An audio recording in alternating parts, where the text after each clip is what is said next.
سأقبل يا خالقي من جديد كما أنت مني إلهي تريد وأرجو إذا أنت تقبلني.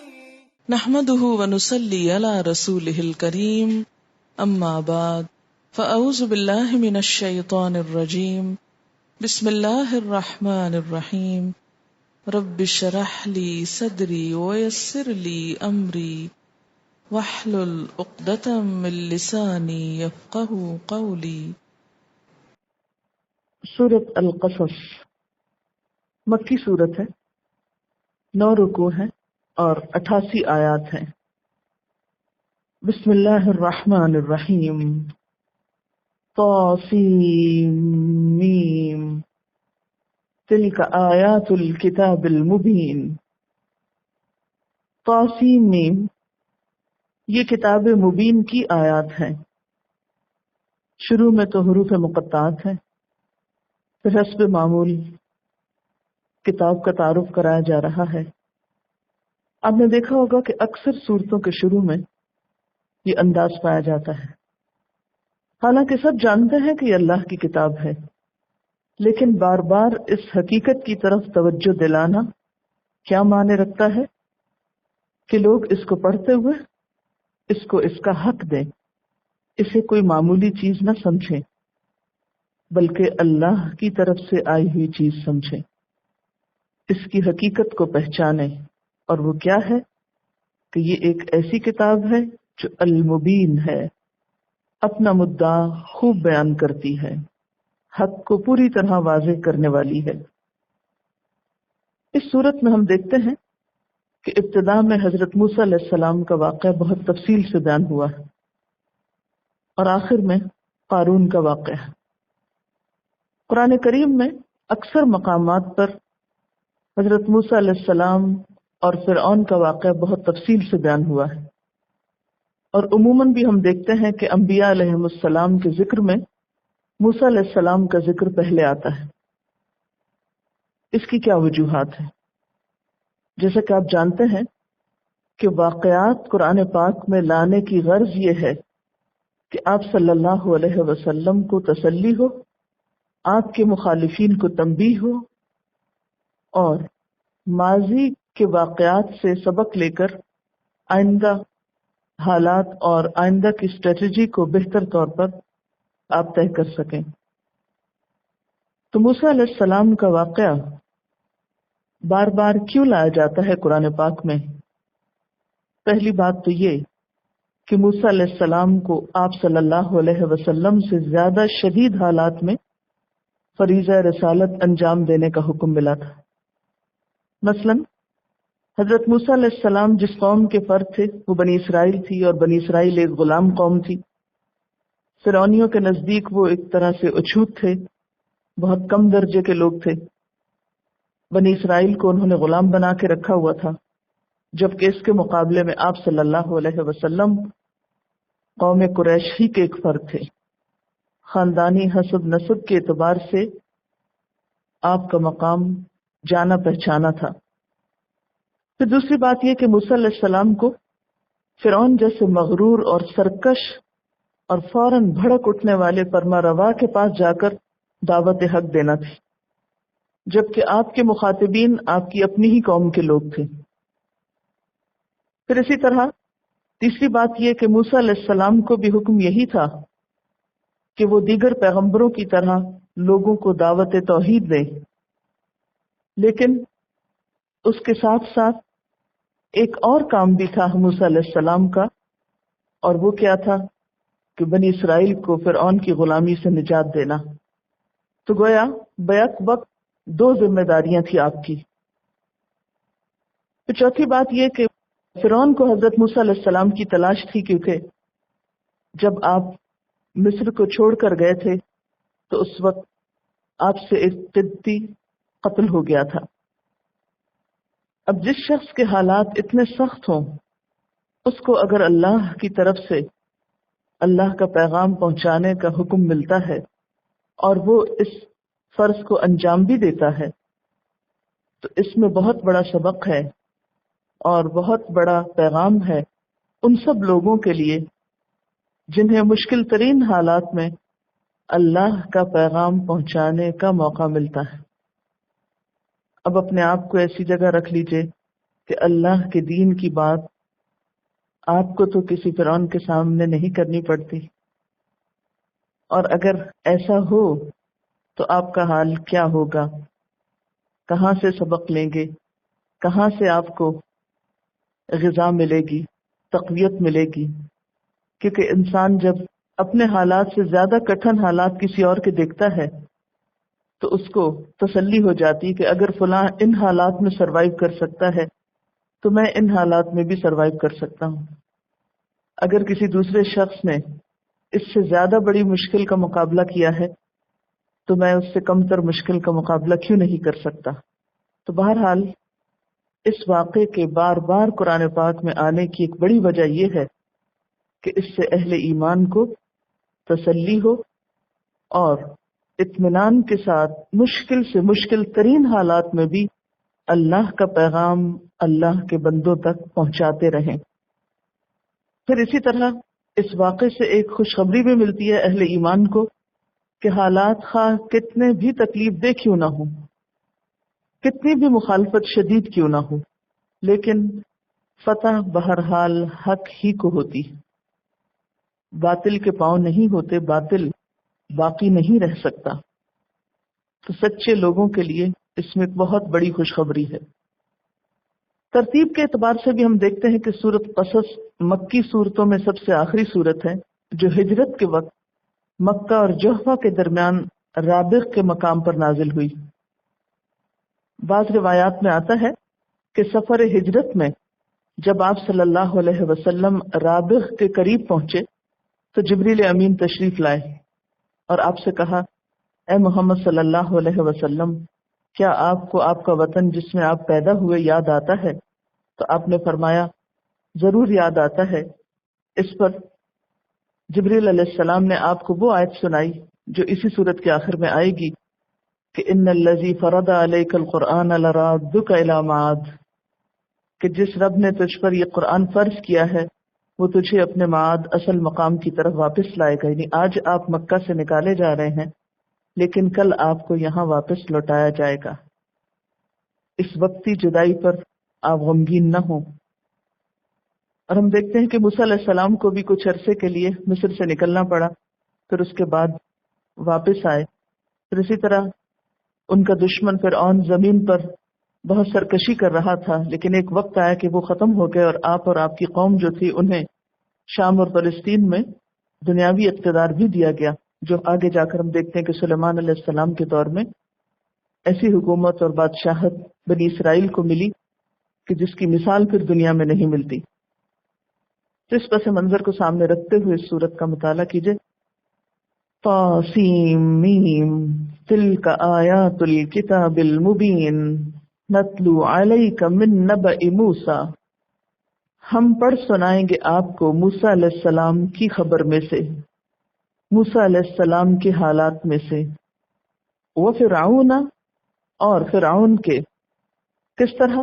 بالحق، حق کے ساتھ، ٹھیک ٹھیک، درست، ہو بہو، یعنی اگرچہ یہ حالات اور واقعات آپ سے کئی سو سال پہلے اس دنیا میں پیش آئے، لیکن بذریعہ وحی ہم آپ کو ان حالات کی یقینی خبر سنائیں گے، اور مقصد کے ساتھ، بامقصد طریقے پر، بالحق یعنی حق کے ساتھ، اسے دونوں چیزیں آ جاتی ہیں، یعنی جو کا تو ہو بہو بھی، پورے بھی، اور پھر مقصد کے ساتھ، اپنی پوری روح اور اسپرٹ کے ساتھ۔ اس کے برعکس ہم تورات میں دیکھتے ہیں کہ موسیٰ علیہ السلام کے واقعات اور حالات جو بیان ہوئے ہیں وہ اتنے تفصیل کے ساتھ اور اس طریقے پر نہیں ہے جس طرح قرآن پاک میں بیان ہوئے ہیں۔ لیکن ان واقعات سے سبق کون سیکھے گا؟ لقوم یؤمنون، وہ لوگ سیکھیں گے جو ایمان رکھتے ہوں گے۔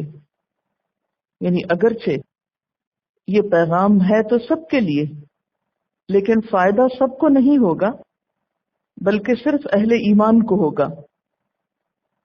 ان فرعون، بے شک فرعون، علا، اس نے سرکشی کی، اس نے تکبر کیا، وہ بڑا بن بیٹھا، فی الارض، زمین میں. علا کا لفظ جو ہے علو سے ہے، اپنی بڑائی چاہنا، یعنی اللہ نے اس کو بندہ پیدا کیا اور وہ بادشاہ بن بیٹھا. اللہ نے اس کو عبادت کے لیے پیدا کیا اور وہ معبود بن بیٹھا، الہ بن بیٹھا. ان فرعون علا فی الارض. اور فرعون جو ہے وہ فرعون کا نام نہیں تھا بلکہ لقب تھا. جیسے قیصر روم کے بادشاہوں کے لیے، کسرا ایران کے بادشاہوں کے لیے، اسی طرح تبع یمن کے بادشاہوں کے لیے استعمال ہوتا ہے. تو فرعون بھی مصر کے کئی بادشاہوں کے لیے استعمال ہوا. یعنی دوسرے لفظوں میں آپ یوں کہیے کہ مصر کے بادشاہ جو تھے وہ فرعون کہلاتے تھے. اور موسیٰ علیہ السلام کو 2 فرعونوں سے واسطہ پڑا تھا. ایک وہ جس کے دور میں آپ پیدا ہوئے، رامسیس، اور دوسرا وہ جس کے دور میں آپ کو نبوت ملی اور پھر جو آپ کے مقابلے میں تباہ ہوا اور غرق ہوا، جس کو منفتح کے نام سے یاد کیا جاتا ہے. اور ان کا عہد حکومت جو ہے وہ 1400 سال قبل مسیح ہے.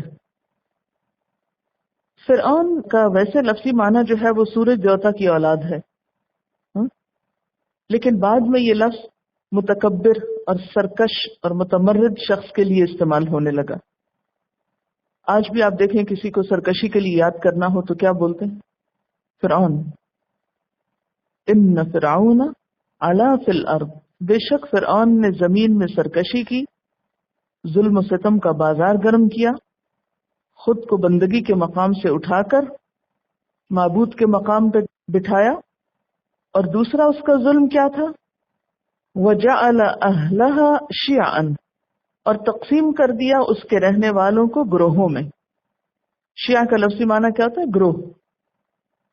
فرعون نے مصر کے رہنے والوں کو گروہوں میں بانٹ رکھا تھا. کون سے تھے وہ گروہ؟ ایک طرف قبطی جو حکمران طبقہ تھا، اور دوسری طرف سبتی یعنی بنی اسرائیل. یہ اقدام اس نے کیوں کیا تھا؟ تاکہ اپنی حکومت کو مضبوط کر سکے، ڈیوائڈ اینڈ رول کے طریقے پر عمل کرتے ہوئے. ایک طبقہ وہ تھا جو حکمران تھا، یعنی قوم کے اندر طبقاتی تقسیم اس نے پیدا کی، کلاس سسٹم پیدا کیا. ایک رولنگ کلاس تھی جو حکمران تھی، انہی کے پاس سارے سرکاری مناصب تھے، حکومت، بیوروکریسی، سب کچھ انہی کے ہاتھ میں تھی، انہی کے حقوق کی حفاظت کی جاتی. اور دوسری طرف دوسرا طبقہ بنی اسرائیل کا تھا جو محکوم تھا، غلام تھا.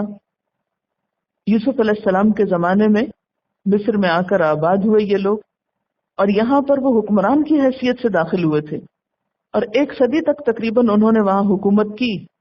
لیکن اس کے بعد ان کے اندر دین سے دوری، تقوی سے دوری اور باہم فرقہ بندی جب بہت بڑی تو اللہ تعالیٰ نے ان کو ایک طرح سے سزا دی، اور فرعون کے یہ محکوم ہو گئے. مصری ان پر دوبارہ غالب آ گئے، اور انہوں نے آ کر ان سے اچھوتوں اور شودروں کا سا سلوک کیا. ان کو غلام بنا کر رکھا، اپنا ملازم بنا کر رکھا، ان سے کام لیتے تھے، اور ان کی عورتیں ان کے گھروں میں ملازم ہوتی تھیں. یعنی مردوں سے سخت قسم کی مزدوری لیتے اور عورتوں سے بھی گھریلو کام کاج لیتے. معاشرے میں ان کی کوئی عزت نہ تھی، کوئی سے نہ تھی. ان فرعون علا فی الارض، اس سارے پس منظر کو سامنے رکھے تو علا فی الارض بھی صحیح طور پر سمجھ میں آتا ہے. وجعل اہلها شیعا یستضعف طائفة منہم، ضعیف جانتا تھا، کمزور کر دیا تھا ایک گروہ کو ان میں سے، یعنی مصر کے رہنے والوں میں سے ایک گروہ کو اس نے بہت کمزور کر دیا تھا. اور خاص طور پر وہ کس طرح؟ یذبح ابناءہم، ذبح کرتا ان کے بیٹوں کو، ویستحیی نساءہم، اور زندہ چھوڑ دیتا ان کی عورتوں کو. انہ کان من المفسدین، بے شک وہ مفسد لوگوں میں سے تھا، فساد کرنے والوں میں سے تھا۔ فرعون نے بنی اسرائیل کو کس طرح کمزور کیا؟ ان کے بیٹوں کو ذبح کر کے۔ اور اس کی وجہ کیا بتائی جاتی ہے کہ بعض نجومیوں نے یہ پیشن گوئی کی تھی کہ بنی اسرائیل میں سے ایک لڑکا پیدا ہوگا جو فرعون کی بادشاہت کو ختم کرنے کا سبب بنے گا۔ اس بنا پر اس نے بنی اسرائیل کے لڑکوں کو ختم کرنا شروع کر دیا۔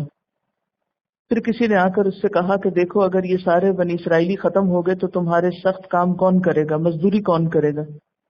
تو اس نے پھر اپنے فرمان میں کچھ تبدیلی کی اور 1 سال پیدا ہونے والے بچوں کو مار دیا جاتا اور دوسرے سال پیدا ہونے والے بچوں کو چھوڑ دیا جاتا۔ تو موسیٰ علیہ السلام 3 بہن بھائی تھے، سب سے بڑی ان کی بہن تھی جن کا نام مریم بنت عمران تھا، کیونکہ موسیٰ علیہ السلام کے والد کا نام بھی عمران تھا۔ اس طرح حضرت مریم اور موسیٰ علیہ السلام کی بہن دونوں ہم نامی ہیں، مریم بنت عمران۔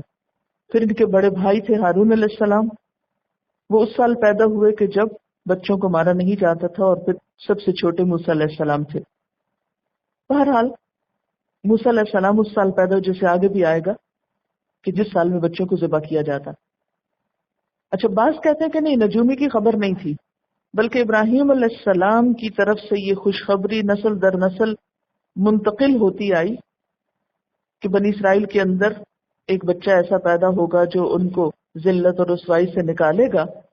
تو جب بنی اسرائیل اس مصیبت میں مبتلا ہوئے تو وہ اس بچے کی پیدائش کے منتظر تھے، اور اسی بچے کی خاطر اس نے بے شمار اور بچوں کو ذبح کروا دیا تھا اور ان کی عورتوں کو زندہ چھوڑ دیا۔ انہ کان من المفسدین، بے شک وہ مفسد لوگوں میں سے تھا۔ تو گویا یہاں پر فرعون کے فساد کا ذکر کیا گیا کہ فرعون فساد فی الارض کا مجرم تھا۔ وجہ کیا تھی؟ مفسد ہونے کی 2 بنیادی وجوہات کیا تھی؟ نمبر 1 اس کی سرکشی، نمبر 2 اس کا مصر کی قوم میں امتیاز پیدا کرنا اور لوگوں کو طبقوں میں بانٹنا، طبقاتی تقسیم پیدا کرنا۔ جس قوم کے اندر، جس معاشرے کے اندر طبقاتی تقسیم ہو جاتی ہے، کلاس سسٹم ہو جاتا ہے، وہاں پھر فساد ہی فساد ہوتا ہے، کیونکہ انسان انسان کی عزت نہیں کرتا، انسان انسان کو حق دینے کے لیے تیار نہیں ہوتا۔ اور انڈائریکٹلی دیکھا جائے تو اس کے فساد کی ایک تیسری قسم نسل انسانی کا خاتمہ۔ تو جس قوم کے اندر ایسی تحریکیں اٹھیں کہ انسانوں کو مار ڈالا جائے یا انسان پیدا ہی نہ ہونے دیے جائیں، تو وہ قومیں بھی بالآخر فساد کا شکار ہو جاتی ہیں، وہاں بھی فساد اور بگاڑ پیدا ہو جاتا ہے۔ او نریدو، اور ہم چاہتے تھے، کیا چاہتے تھے؟ ان نمنا، کہ ہم احسان کریں، کس پر؟ علی الذین استضعفوا فی الارض، ان لوگوں پر جو زمین میں کمزور بنا کر رکھے گئے تھے، یعنی بنی اسرائیل۔ ونجعلہم، اور ہم بنا دیں ان کو ائمۃ، امام۔ ونجعلہم الوارثین، اور ہم انہی کو وارث بنا دیں زمین کا۔ ائمہ روحانی پیشوائی، دینی رہنمائی، اور وارثین کا معنی دنیاوی اعتبار سے زمین کی خلافت اور اقتدار۔ بنی اسرائیل اس وقت زمین میں کمزور تھے، ذلیل تھے، لیکن اللہ تعالیٰ کا ارادہ کیا تھا کہ وہ انہیں دین کے معاملے میں بھی دنیا کی امامت عطا کرے اور دنیا کی سرداری کا تاج بھی ان کے سر پہ رکھا جائے۔ چنانچہ ایسا ہی ہوا۔ بنی اسرائیل کو اپنی مخصوص تدبیروں کے ذریعے نجات دلائی۔ سورۃ الاعراف میں بھی آتا ہے وَأَوْرَثْنَا الْقَوْمَ الَّذِينَ كَانُوا يُسْتَضْعَفُونَ مَشَارِقَ الْأَرْضِ وَمَغَارِبَهَا الَّتِي بَارَكْنَا فِيهَا وَتَمَّتْ كَلِمَةُ رَبِّكَ الْحُسْنَى عَلَى بَنِي إِسْرَائِيلَ بِمَا صَبَرُوا وَدَمَّرْنَا مَا كَانَ يَصْنَعُ فِرْعَوْنُ وَقَوْمُهُ وَمَا كَانُوا يَعْرِشُونَ۔ سورۃ الاعراف کی آیت نمبر 137 ہے۔ ترجمہ کیا ہے؟ اور ہم نے ان لوگوں کو جو کہ بالکل کمزور شمار کیے جاتے تھے اس سرزمین کے مشرق و مغرب کا مالک بنا دیا جس میں ہم نے برکت رکھی ہے، فلسطین کی طرف اشارہ ہے۔ اور آپ کے رب کا نیک وعدہ بنی اسرائیل کے حق میں ان کے صبر کی وجہ سے پورا ہو گیا، اور ہم نے فرعون کے اور اس کی قوم کے ساختہ پرداختہ کارخانوں کو اور جو کچھ وہ اونچی عمارتیں بنواتے تھے سب کو درہم برہم کر دیا۔ آپ دیکھیے کہ عام طور پر دنیاوی اعتبار سے جو لوگ طاقتور ہوتے ہیں یا ان کے پاس کوئی اقتدار ہوتا ہے وہ ایک بہت بڑے دھوکے میں مبتلا ہو جاتے ہیں، غلط فہمی میں پڑ جاتے ہیں کہ شاید یہ اقتدار ہمیشہ ان کے پاس رہے گا، یا دنیاوی شان و شوکت ہمیشہ کے لیے ان کی غلام بن گئی ہے۔ حالانکہ ایسا نہیں ہوتا۔ دنیا میں کسی نعمت کا ملنا انسان کے لیے سراسر آزمائش ہے، تو کسی بھی شخص کو کسی بھی دنیاوی نعمت کی بنا پر پھولنے کا حق نہیں، سرکشی کا حق نہیں۔ ایسے لوگوں کے لیے فرعون کے انجام میں بہت بڑا سبق ہے۔ وَنُمَكِّنَ لَهُمْ فِي الْأَرْضِ، اور ہم انہیں اقتدار بخشے زمین میں، اور زمین سے مراد یہاں ارض شام ہے جہاں وہ کنعانیوں کی زمین کے وارث بنے۔ وَنُرِيَ فِرْعَوْنَ وَهَامَانَ وَجُنُودَهُمَا مِنْهُمْ مَا كَانُوا يَحْذَرُونَ، اور ان سے فرعون اور حامان اور ان کے لشکروں کو وہی کچھ دکھا دیں جس کا انہیں ڈر تھا۔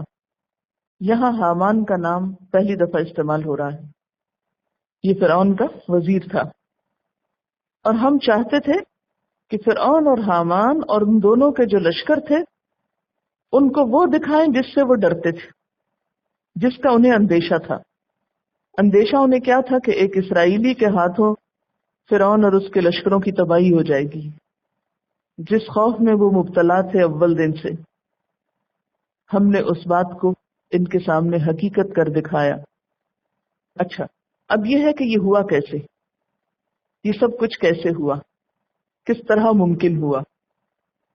اب اس امکان کی تفصیلات کہ جو کچھ ہوا اس کی اصل بہت پیچھے جا کے جڑتی ہے، بہت پہلے کا واقعہ ہے، اور یہ موسیٰ علیہ السلام کی پیدائش کا واقعہ ہے۔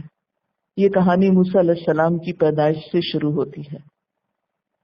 وَأَوْحَيْنَا إِلَىٰ أُمِّ مُوسَىٰ، اور دل میں بات ڈالی ہم نے موسیٰ علیہ السلام کی والدہ کے۔ اوحینا کا لفظ وحی سے نکلا ہے، اور وحی کا لفظی معنی ہوتا ہے دل میں بات ڈالنا، خفیہ اشارہ۔ اور یہ وہ وحی نہیں جو انبیاء علیہ السلام پر فرشتوں کے ذریعے نازل ہوتی ہے۔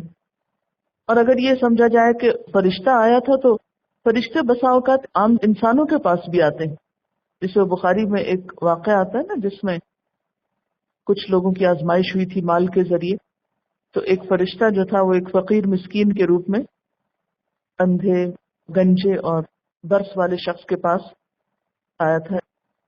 یہ بھی ممکن ہے، اور ہو سکتا ہے اسی طرح آ کر بات کی ہو جیسے حضرت مریم علیہ السلام سے فرشتوں نے بات کی تھی۔ بہرحال اللہ تعالیٰ کے لیے کچھ بھی مشکل نہیں۔ لیکن وحی کا لفظی معنی کیا ہوتا ہے؟ خفیہ اشارہ اور تیز اشارہ، یعنی تیزی سے کوئی بات آ کے بجلی کی کون کی طرح دل میں آ جانا، یعنی کسی بات کا تیزی سے انسان کے دل پہ گزر جانا، ایک دم خیال آنا، جسے آپ بھی عام زبان میں کہتے ہیں آئیڈیا، یعنی بیٹھے بیٹھے کسی بات پہ فکر مند ہو رہے ہوتے ہیں، پریشان ہو رہے ہوتے ہیں تو ایک دم اچھل پڑتے ہیں کہ اوہ بات سمجھ میں آ گئی، مسئلہ حل ہو گیا۔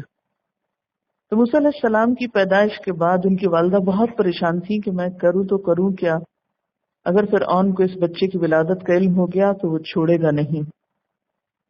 تو اتنے میں ہم نے موسیٰ علیہ السلام کی ماں کے دل میں ایک خیال ڈالا، اس تشویشناک مسئلے کا حل پیدا کیا،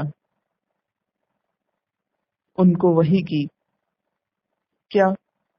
ان ارضعیہ، کہ اس کو دودھ پلا، یعنی جب تک حالات کنٹرول میں ہیں اپنے بچے کو دودھ پلاتی رہو جب تک خطرہ نہ ہو۔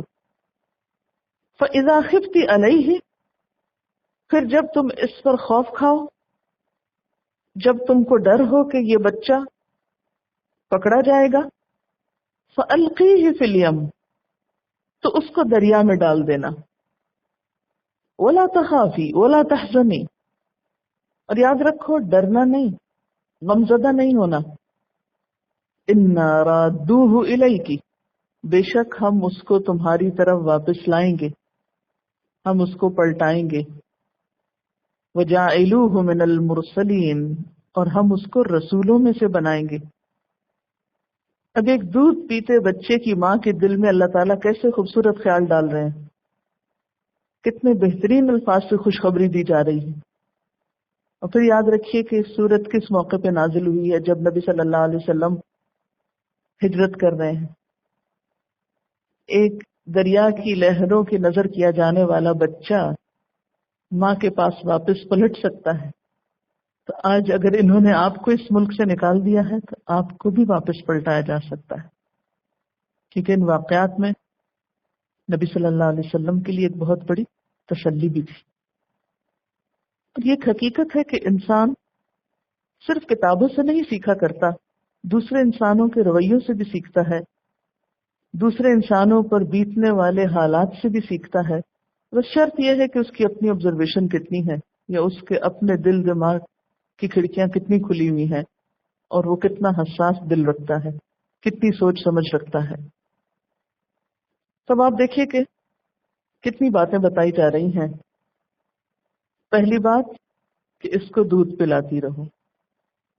دوسری بات، جب ڈرو کہ پکڑا جائے گا تو پھر کیا کرنا، دریا میں ڈال دینا. اور یاد رکھنا ڈرنا نہیں. کتنی تسلی ہے نا، لا تخافی ولا تحزنی، خصوصی ہدایات. اور پھر ہم اس کو تیری طرف واپس لائیں گے، یعنی ایسے طریقے سے واپس لائیں گے جس سے اس کی نجات یقینی ہوگی. جیسے کہ میں نے پہلے یہ سارا واقعہ بتایا کہ کس طرح ان کے ہاں بچوں کو مار دیا جاتا تھا. اور اس کا تاریخی روایات میں طریقہ یہ بتایا جاتا ہے کہ فرعون نے کچھ جاسوس چھوڑ رکھے تھے. کچھ عورتوں سے وہ جاسوسی کا کام لیتا تھا کہ گھوم پھر کر دیکھو کہ کسی عورت کا حمل ظاہر ہو تو پھر اس کا پیچھا کرو کہ بچہ کس سال میں پیدا ہوتا ہے. حالانکہ اگر دیکھا جائے تو فرعون کی یہ حماقت تھی، اگر تو نجومیوں کی بات سچی تھی تو پھر تو اس کو یقین ہونا چاہیے تھا کہ یہ تو ہو کر رہے گا، بچوں کو مروانے سے تو مسئلہ حل نہیں ہو سکتا. اور اگر جھوٹی بھی تھی تو پھر فکر کی کیا ضرورت تھی.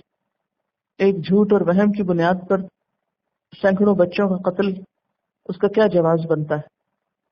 لیکن جب انسان سرکش ہو جاتا ہے نا تو اس کی عقل پہ پردہ پڑ جاتا ہے، اور وہ اللہ کی تدبیروں کا مقابلہ کرنے لگتا ہے جو کہ ممکن نہیں ہوا کرتا ہے. وآخر دعوانا ان الحمد للہ رب العالمین. سبحانک اللہم وبحمدک نشہد ان لا الہ الا انت نستغفرک ونتوب الیک. السلام علیکم ورحمۃ اللہ وبرکاتہ.